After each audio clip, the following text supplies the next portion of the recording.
Muy bien. Esta, digamos, entrevista muy especial, porque en días pasados, antier para ser más exactos, hicimos un análisis bien concienzudo con los candidatos o las personas, hombres y mujeres, que han puesto su nombre a consideración o echado a rodar la idea o, digamos que midiendo la posibilidad de asumir una candidatura a la alcaldía de Fusagasugá. Y déjeme decirle que eso es un medidor bien importante. Muchas personas se comunicaron con este servidor y en la misma calle preguntaban por la ausencia en ese programa de un hombre al que personalmente pues admiro mucho, porque por fortuna también conozco parte de su vida profesional, de su vida deportiva, muy ligado a esa actividad que de hecho ha sido parte fundamental de mi actividad profesional.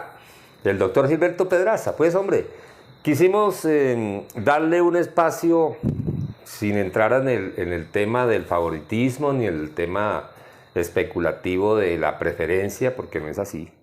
Simplemente quisimos hacer con él un espacio aparte, para que aprovechando su enorme sabiduría en la jurisprudencia, en el manejo de la legislación política, del código electoral, de las normas que rigen esta actividad que será, pasada de este bullicio de las fiestas decembrinas, será el plato de todos los días en los colombianos y particularmente pues en Fusagasugá, ciudad política como ninguna. Les hablo de que ustedes ven aquí en este momento a mi derecha el doctor Gilberto Pedraza. Me alegra mucho saludarlo, doctor Gilberto. Milton, me alegra mucho saludarlo, realmente que pues es un placer nuevamente estar aquí con usted en este espacio que pues como lo dijimos en alguna oportunidad, gracias a Dios y para beneficio de Fusagasugá ha surgido.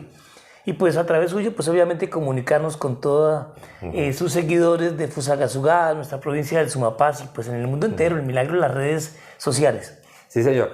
Muy agradecido, doctor. Bueno, aquí vamos a entrar en materia política para el tema que hoy hemos auscultado, porque permanentemente vivimos mirando, observando, escuchando, analizando, proponiendo y, por qué no, debatiendo y discutiendo el tema político.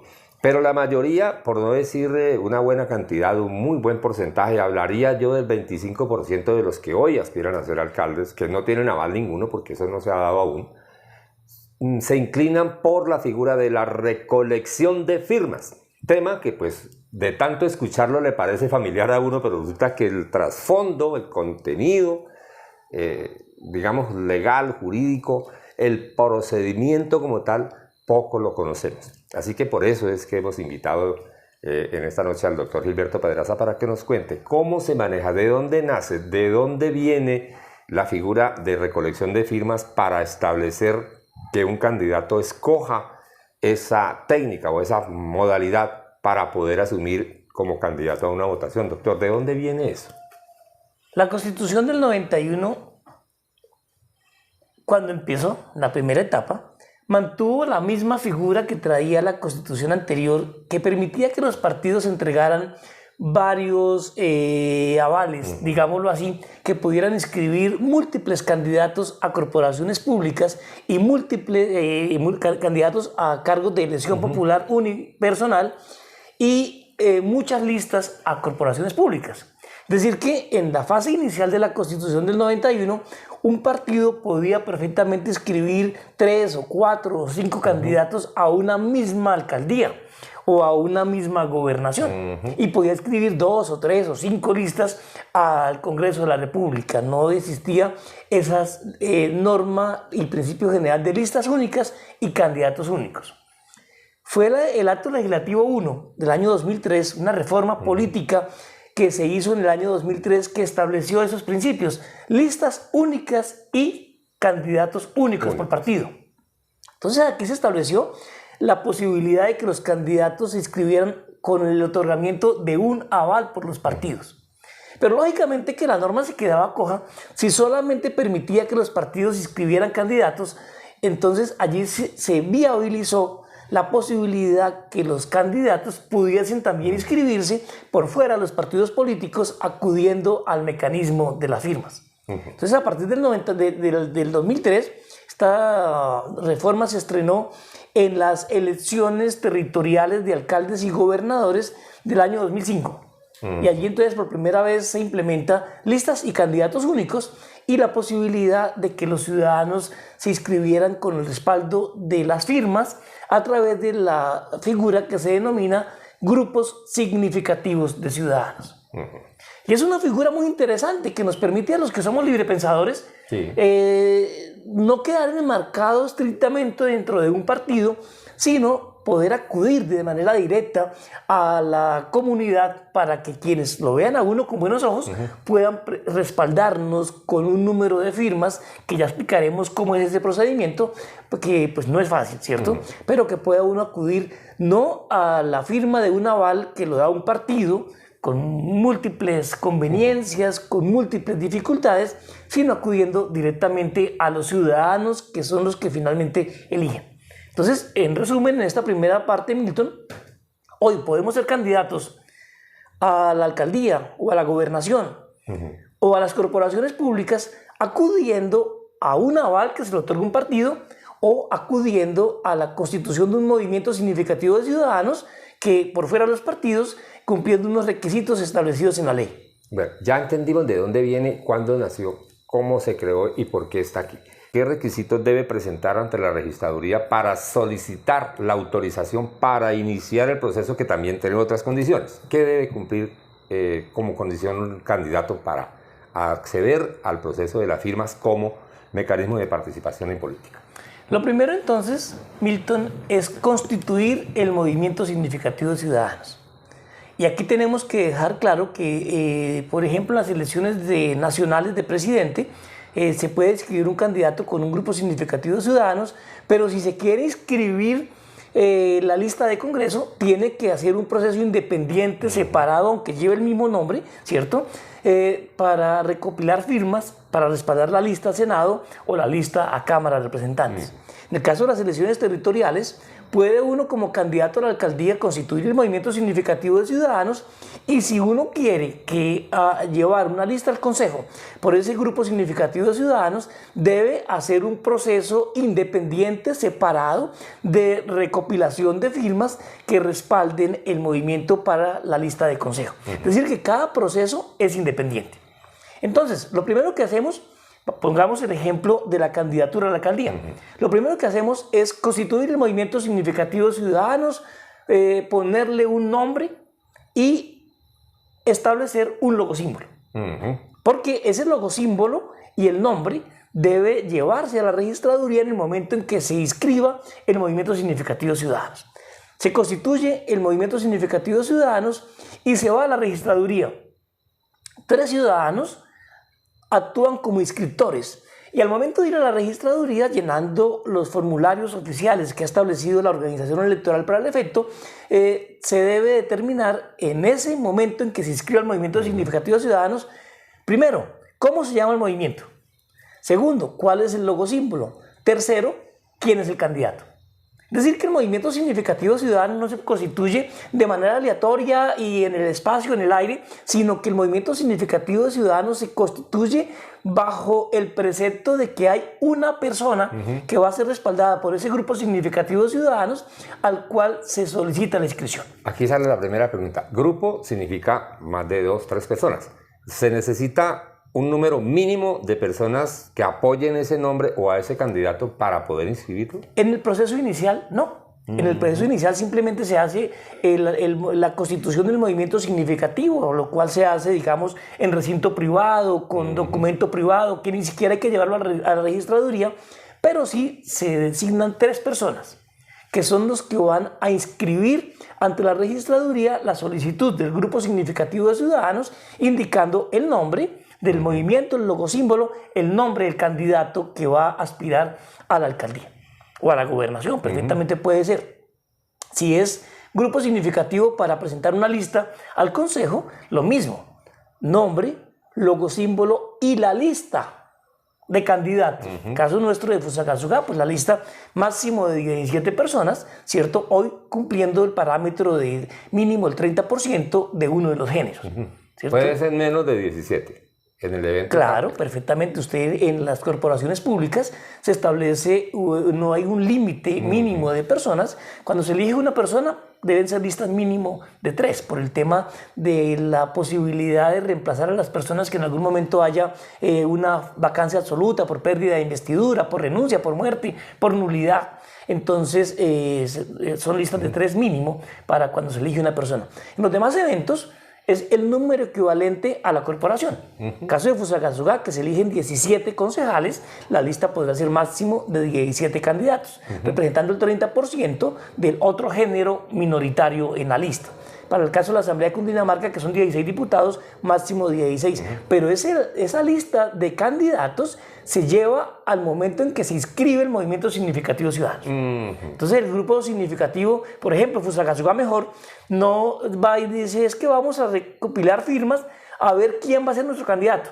No, allí se llega a la registraduría, los 3 testigos dicen, Fusagasugá Mejor va a inscribir a Gilberto Pedraza y vamos a cumplir los parámetros establecidos en la ley. ¿Cómo va a suceder? Como efectivamente va a suceder. Entonces, ya al remate hablaremos de esa noticia bomba que nos tiene. Una pregunta.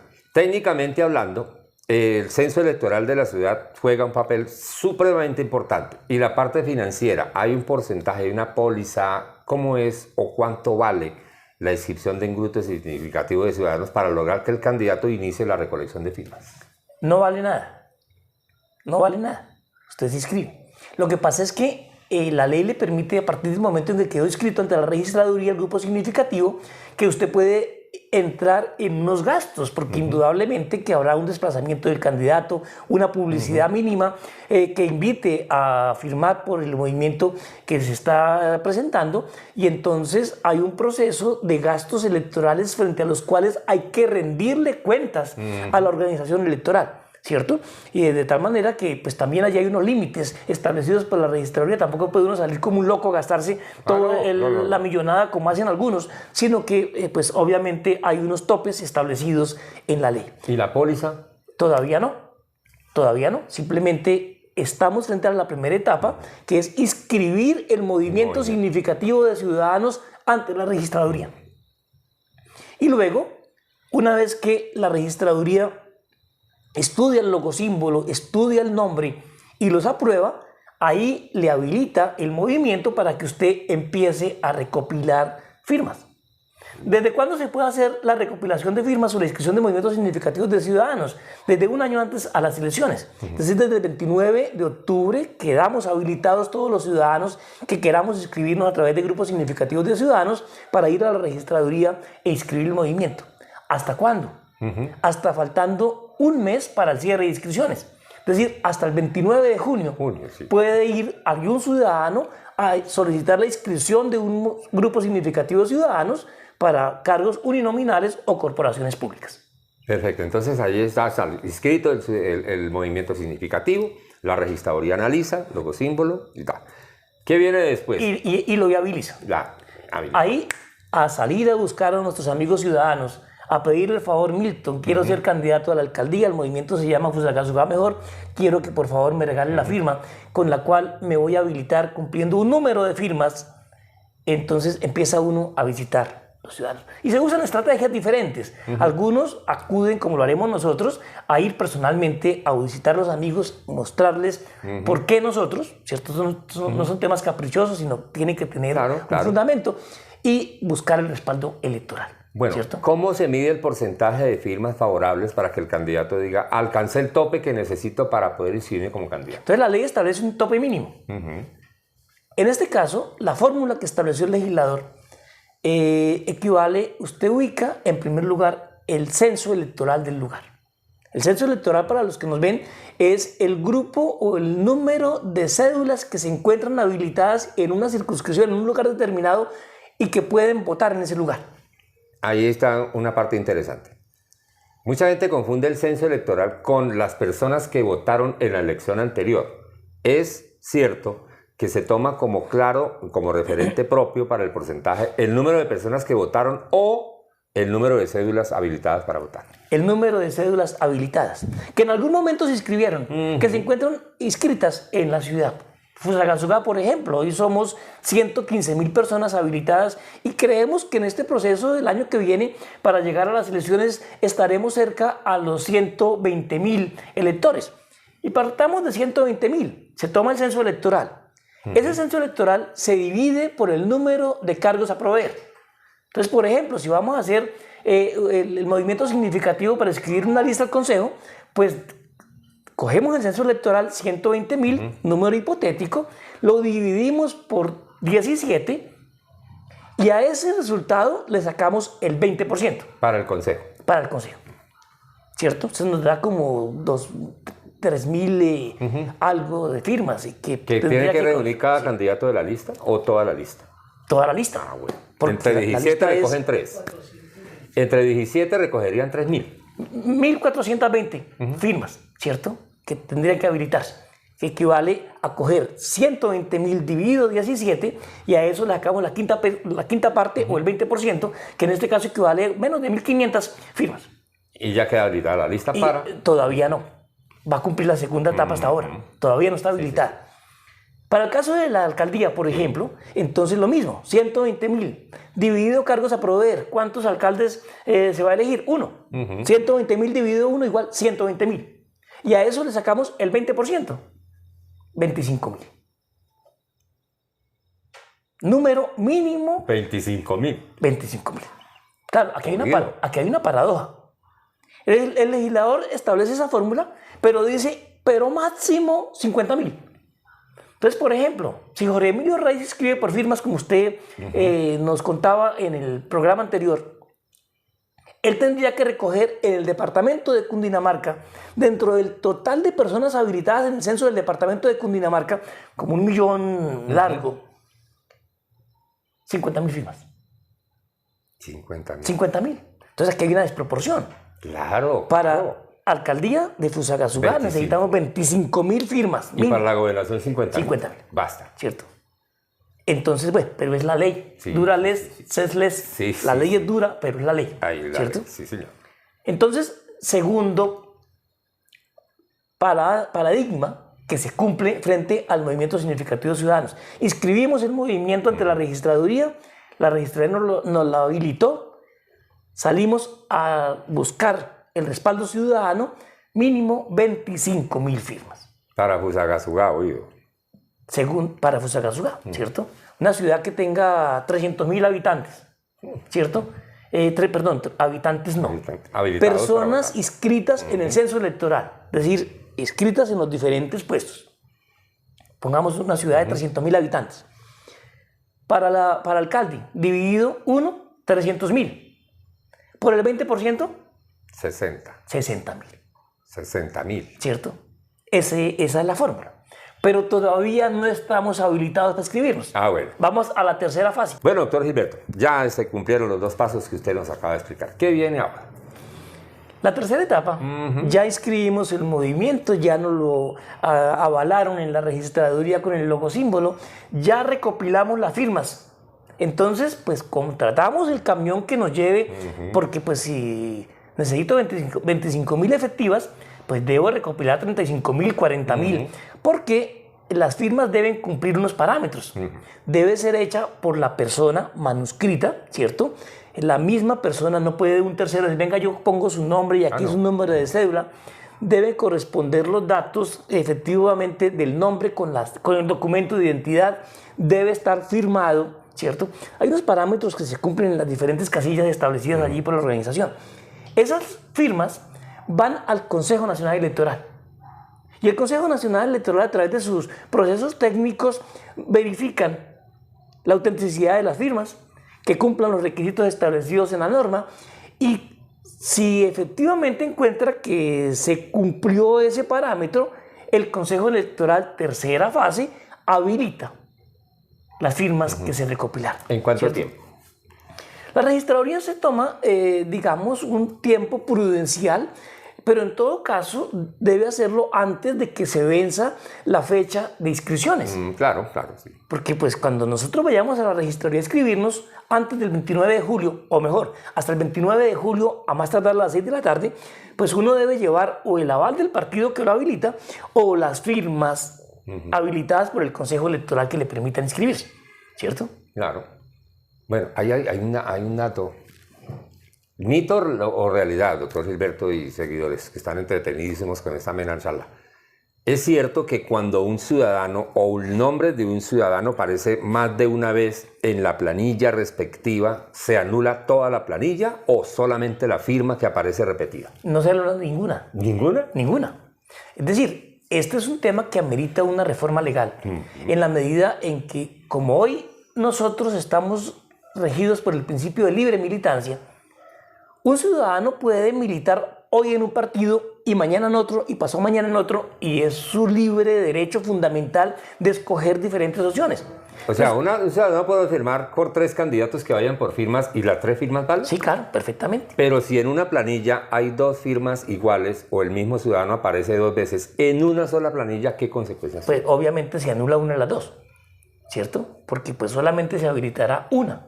No la planilla, sino una sola firma. La firma, sí. Si hay 30 si yo firmas, como ¿cuántas? ciudadano voy y firmo una candidatura en un movimiento significativo de ciudadanos y me emociono tanto que la firmo 3 veces, pues la organización electoral, al constatar esa circunstancia, pues dejará una y eliminará las otras 2. O sea, si tenía 40 menos 2, 38. Claro. Pero la firma sigue quedando. Exactamente. ¿Hay un estudio grafológico, doctor Gilberto, para probar la autenticidad de esa firma? En algunos eventos, claro, la organización electoral tiene una serie de cuerpos técnicos que permiten verificar este tipo de cosas. De hecho, entendemos que no verifican la totalidad de las firmas, sino que hacen un proceso aleatorio, que también me parece algo pues injusto, porque puede detectarse o determinarse que en un momento determinado en una planilla puede haber una serie de inconsistencias, pero pues digamos que la organización electoral hace la verificación aleatoria de las firmas y termina concluyendo cuántas del total presentadas son válidas. En todo caso, en el caso que tenemos del ejemplo de la alcaldía de Fusagasugá, mínimo deben quedar habilitadas las 25.000. Sí, Porque si me habilitan, en el caso hipotético del ejemplo de un censo electoral de 120.000 y me habilitan 24.999, no cumplí el 20% y en consecuencia, por una firma. Ya por una firma. Ve. Exactamente. Se rajó por una. Puede terminar. Como igual si tengo 25.001, pues Sí, sobrado. ¿cierto? Pasa sobrado. Entonces, es el tercer parámetro que no es fácil. No es fácil, ¿cierto? Pero aún todavía no me puedo inscribir. Falta un requisito. ¿Cuál es ese? La legislación estableció la necesidad de que los candidatos que se inscriban por firmas a través de grupos significativos de ciudadanos deben presentar una póliza o garantía que evidencie que el candidato es serio y que en consecuencia, como es una candidatura seria, va a obtener por lo menos el 4% del total de votos válidos que se determinen en el proceso electoral, ¿cierto? Para el cargo correspondiente. Si no tiene ese porcentaje, entonces se hace efectiva la garantía. Claro. Para el caso de Fusagasugá, Si 25.000 que necesita el candidato, ¿cierto? El 4% sería. No, 6.000. hagamos el total de votos válidos. Entonces imaginémonos que el total de votos válidos para alcaldía son 50.000. Efectivamente, el día de las elecciones votaron 50.000. ¿Cierto? O pongamos 70.000 para estar más acordes con los resultados de la última elección presidencial. Efectivamente, 70.000 personas fuimos y participamos del proceso electoral. Por los diferentes candidatos, con votos nulos, con votos en blanco, con votos no marcados, con todas las diferentes opciones. El 4%, 7 por 4, 2.800. Entonces, el candidato debe tener mínimo 2.800 votos. Si sacó en esa eventualidad 2.700, no cumplió el parámetro y tiene 2 consecuencias. 1, no va a tener reposición de votos. Uy. Y 2, la póliza se la hacen efectiva. A ver, María, más o menos en cuánto precio fluctúa la póliza. He ahí el problema. Y es que las aseguradoras no venden la póliza. Ay. Ese seguro podría valer un orden de 10, 12 millones de pesos. Pero las aseguradoras han determinado que es muy riesgoso vender ese tipo de pólizas y en consecuencia lo que le dicen al candidato es: mire, el siniestro, en la eventualidad en que usted no tenga el 4% de los votos válidos, ese siniestro equivale más o menos para una ciudad como la nuestra a unos 200 millones de pesos que la aseguradora tendría que pagarle a la organización electoral. Entonces, lo que le dicen a uno las aseguradoras, en la mayoría de eventualidades, en los procesos anteriores, es, como no le voy a vender la póliza, para yo poderse despedir, necesito que usted traiga ese dinero y lo deje aquí en depósito. Trae un título de valor. Como una prenda de garantía. La prenda. Entonces, usted tiene que traer, ¿cierto? Porque si nos vendieran la póliza, pues, hay ahí otra dificultad muy grande que tienen los movimientos significativos de ciudadanos en los municipios pequeños. Sí. Para la gobernación y presidencia, el tema no es tan complejo, porque las fórmulas establecidas pues permiten que se cumpla con el número de firmas. Es irónico, ¿no? Y realmente pues se establece esto. Entonces, pues vamos a acudir a las firmas, vamos a buscar el respaldo electoral a través de eso, pero el sistema dificulta las cosas para que realmente sea muy complicado que un movimiento significativo realmente llegue al proceso electoral. Se me adelantó la pregunta. Le iba a preguntar, ¿para qué crean un mecanismo tan complejo, tan inequitativo? Porque es más fácil recoger firmas para una candidatura a la gobernación que para una alcaldía como la de Fusagasugá, porque eso es mucho más complejo, complicado. ¿Para qué crear unas figuras si a todas luces vemos, después de ese análisis tan profundo que usted nos hizo, doctor, se crea esa figura y por qué la mantienen? ¿Cuál es el propósito de mantenerla? Habría que flexibilizarla realmente. Es obvio que el legislador tiene que tener alternativas frente a los ciudadanos que se sienten independientes, que no quieren participar por ningún partido, y pues hay que permitirle su derecho fundamental de carácter político a ser elegido, pues que pueda hacerlo a través de mecanismos alternativos, diferentes a los del aval que le entregue un partido político, ¿cierto? Pero pues realmente el mecanismo establecido hoy es muy complicado, es muy difícil. Y pues lo deseable sería que una reforma política los partidos entiendan que muchas personas queremos aspirar a través de mecanismos diferentes, pero que la posibilidad real es muy complicada. Bueno, llegamos a la sección a boca de urna, que se va a llamar la sección que vamos a hacer para hablar de ese tema tan importante. Pero terminemos un puntico fundamental frente al movimiento significativo de ciudadanos. Recuerden que cuando uno es candidato, uno debe rendir cuentas. Y si no rindo cuentas, pues la organización electoral, el Consejo Nacional Electoral, me va a establecer una multa. Lo mismo sucede con los movimientos significativos de ciudadanos, ¿cierto? Si sobrepaso los montos, aunque tengan las firmas, es posible que no me viabilicen la candidatura. Y si no cumplo el deber de rendir las cuentas, pues la organización electoral tendrá también la función de investigar y sancionar a esos grupos significativos de ciudadanos. Entonces es muy importante que quienes estén pensando en constituir grupos significativos de ciudadanos tengan muy claro las cuentas de esa campaña, que pueden ser muchos o pueden ser pocos dentro de los límites establecidos por la registraduría, ¿cierto? Pero hay que rendir un proceso de cuentas de los gastos que he utilizado en ese proceso de recolección de firmas. Claro. Porque pues obviamente habrá desplazamientos, seguramente habrá que pagar a algunas personas de acompañamiento, habrá que, incluso publicidad, ¿cierto? Porque el candidato que está buscando las firmas puede tener una publicidad pues que le permita presentarse ante los ciudadanos como representante de un grupo significativo de ciudadanos que está buscando un respaldo electoral. Con la firma de un contador, ¿no? Claro. Eso está reglamentado, que el proceso de rendición de cuentas tiene unos libros de contabilidad que se registran ante la organización electoral y pues obviamente las cuentas deben ser avaladas con los soportes respectivos, ¿no? Por un contador público. Perfecto. Ahí está entonces ese espinoso tema que, pues, dice el doctor Gilberto con mucha razón, que hay que flexibilizarlo más para que, pues, aquellas personas que no quieran acudir al aval de los partidos pequeños, grandes o medianos, pues, tengan por lo menos la facilidad aún mayor de acudir a este mecanismo. Ahora sí llegamos a la parte final, doctor Gilberto. Por firmas, por aval, mantiene usted firme y convicción irradiada en cada una de sus actuaciones y palabras la intención de ser candidato a la alcaldía de Fusagasugá. Indudablemente, Milton, que sí. Nosotros hemos venido recibiendo una serie de respaldos ciudadanos bien importantes en Fusagasugá que ven en nosotros la posibilidad de que haya alguien diferente a la tradicional dirigencia que ha manejado la ciudad, tanto en las corporaciones públicas como en la alcaldía de la ciudad.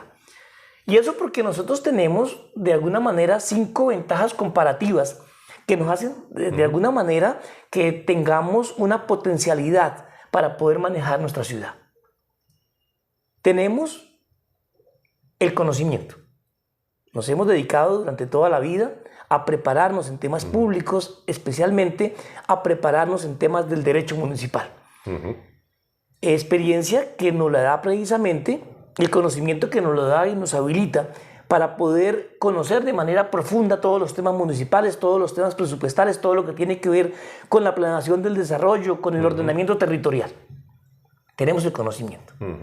Tenemos la experiencia. Es decir, que nosotros no llegaríamos a la alcaldía a improvisar o a aprender o a ver cómo es que se hace, sino que tenemos toda la experiencia en la medida en que ya fui alcalde del municipio de San Bernardo, como ustedes lo saben, pero además llevo más de 30 años en la vida pública trabajando en asuntos de carácter municipal.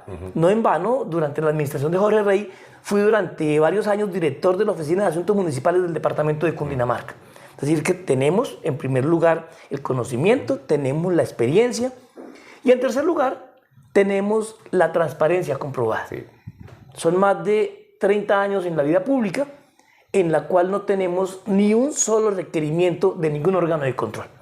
Me precio de que, pues, independientemente de los múltiples defectos que podemos tener, de las múltiples limitaciones, hemos priorizado lo público, ¿cierto? Como algo absolutamente sagrado que debe trabajarse frente a ello, no pensando en mi cuarto de hora, en cuánto me voy a ganar, sino priorizando como tiene que ser el interés general sobre cualquier interés particular. Entonces Gilberto Pedraza, si es elegido alcalde, no estará pensando ni en las próximas elecciones ni en el próximo contrato, sino estará pensando en que el desarrollo de la ciudad se dé dentro de los parámetros que requerimos como una ciudad intermedia que tiene que llegar a ser la ciudad intermedia más importante de Colombia. Tenemos una cuarta ventaja, y es que nosotros tenemos también la lealtad. Es decir, que los compromisos que adquiramos, que plasmemos en el programa de gobierno, los cumpliremos a rajatabla con todas y cada una de las comunidades del municipio y estableceremos dentro de ese principio de lealtad un principio fundamental, que es el de los presupuestos participativos. Las mismas comunidades tendrán la designación de un porcentaje muy importante en el presupuesto. Y quinto, tenemos la disciplina. Nosotros en la vida pública y privada hemos demostrado ser absolutamente disciplinados. Cero escándalos, mucho trabajo y responsabilidad, pero sobre todo tenemos la constancia y la disciplina para conquistar las metas que queremos.